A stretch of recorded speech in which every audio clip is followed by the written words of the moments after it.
Medicine Wheel No Man's Land Garden is a land reclamation project. It's a land recovery project. We develop, take care of, maintain this space in order to give something back to the community and also to try to restore some of the positive energy that was once here. The space has been used for everything unmentionable, from drug use on down. The site of racial riots in the 70s. It's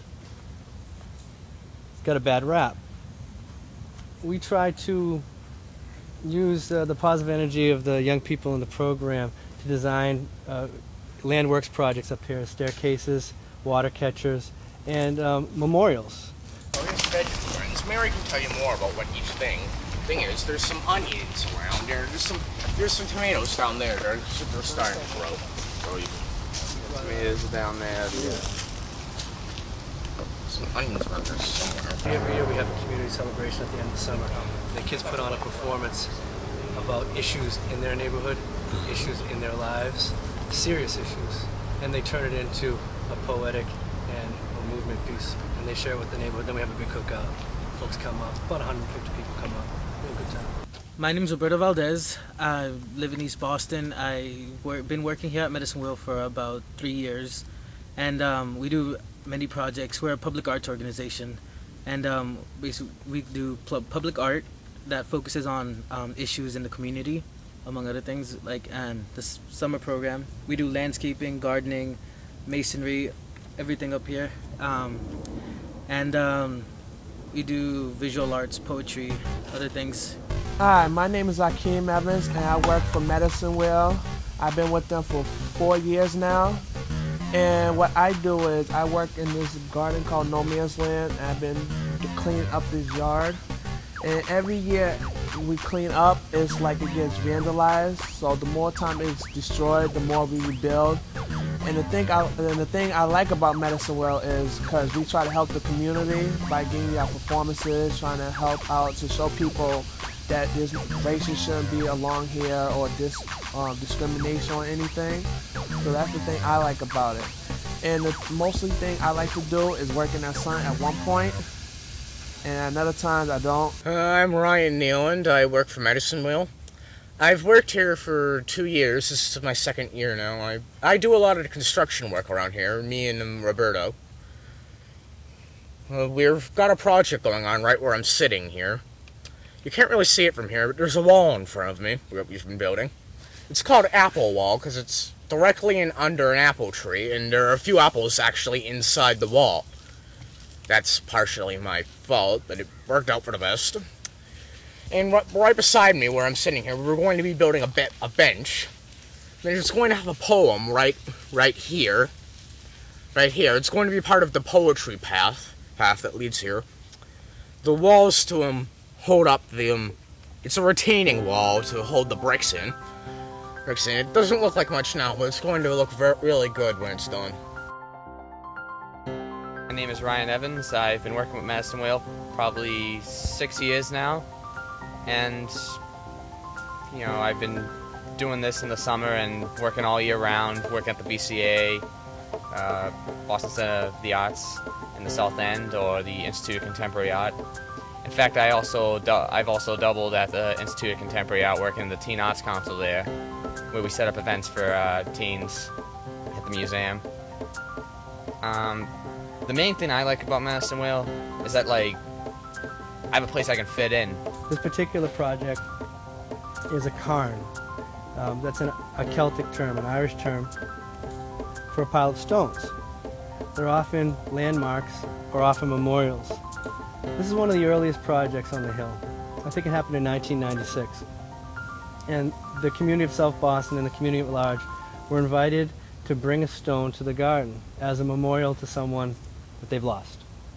So each one of these stones has a story, a prayer, a thought about someone who cared about someone else, buried next to someone else's goodwill. And this is a cornerstone to start to restore good feelings in the neighborhood. This summer, we're very focused on our project at the Boston Center for the Arts on December 1st, which is International World AIDS Day. and it's called the Water Bearers Project. And what we want to do is we're trying to get 20,000 youths to participate in to carry a bucket of water from Fort Point Channel down near Broadway Station. Every year on December 1st, Medicine Wheel has its namesake event, Medicine Wheel, at the Boston Center for the Arts. December 1st is World AIDS Day. It used to be known as the Day Without Art. And now it's a day with art, because we try to re-ritualize society by bringing art back into it. It's what you need during times of trouble. The Water Bearers Project is this year's project. We move in an elemental cycle: earth, water, air, and fire. This being a water year, we're doing something around the theme of water. We look at issues in our community to make our art, and in our youth program we came across a staggering statistic that out of the 40,000 new HIV infections every year in the United States, 20,000 of them are young people between the age of 13 and 25, just the age group that we work with.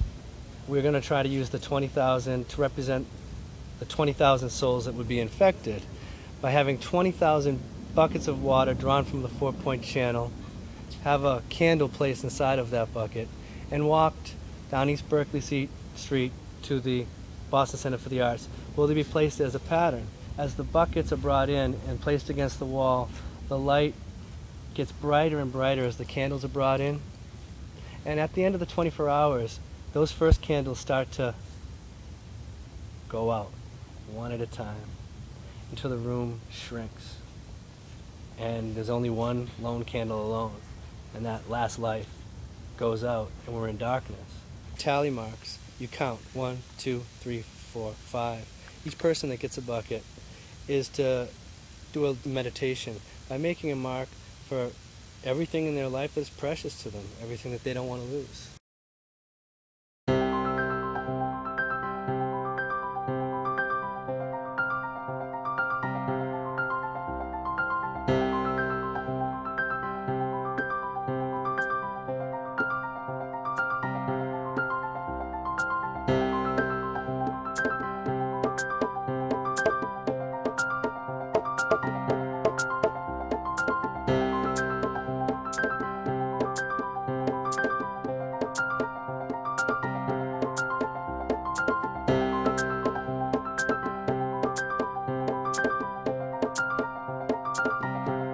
I don't know, I just really like working here because it's we actually make a difference. We're trying to change the world in a way.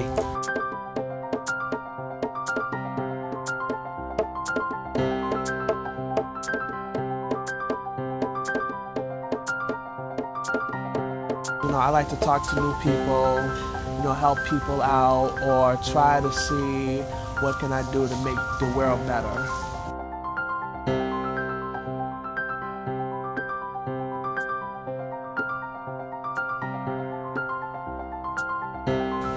And most recently, I've been through quite some hell, and people here have helped me get through that, and I'm real thankful for that.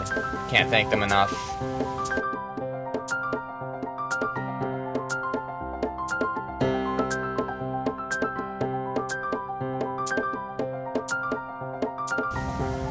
And that's it.